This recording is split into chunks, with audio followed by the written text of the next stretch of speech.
Fire அப்படின்ற தமிழ் திரைப்படத்திற்கு அனைத்து பிசியோதெரபி மருத்துவர்கள் சார்பாக கருப்பு கொடி ஏந்தி வன்மையாக கண்டிக்கின்றோம். பிசியோதெரபிஸ்டின் உண்மையான கதை கிடையாது. சோ பெண் நோயாளிகள் ஆண் பிசியோதெரபி மருத்துவர்களிடம் வரவழைக்க குழப்பத்தை ஏற்படுத்தும் விதமாக இந்த ஃபயர் மூவி அமைதலால் கருப்பு கொடி கொண்டு வன்மையாக கண்டிக்கின்றோம். பிசியோதெரபி மருத்துவர்களே, நம்மளுடைய போர் முழக்கம் ஃபயர் படக்குழுவின் செவிப்பறையை கிழிக்க வேண்டும்.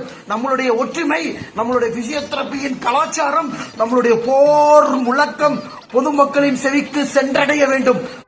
இந்த படம் வந்துட்டு தியேட்டர் விட்டு ஓடி போயிட்டு இப்போ ஓடிடில வந்திருக்கு. இப்போ தலைவர் போர் எடுத்து போனா யார் அதை கண்டுப்பா? யாரும் கண்டுக்காதீங்க. பிசியோதெரபிஸ்ட் அசிங்கப்படுத்தாங்க தலைவர் சொல்றாரு. அசிங்கப்பத்தே தலைவர் தான். நான் கல்யாணத்துக்கு போகாதது காரணமே மச்சாங்க பாரு, ஆமா ஆய் போற மாதிரி ஒருத்த உட்காந்துட்டு இருக்கிறான். இந்த பிஸ்கெட் தான். ஒரு டாக்டரா இருந்துகிட்டு இந்த மாதிரி ஃபேம் கிடைக்குது அப்படின்ட்டு கோமாளித்தனம் பண்ணிக்கிட்டு இருந்தது யாரு?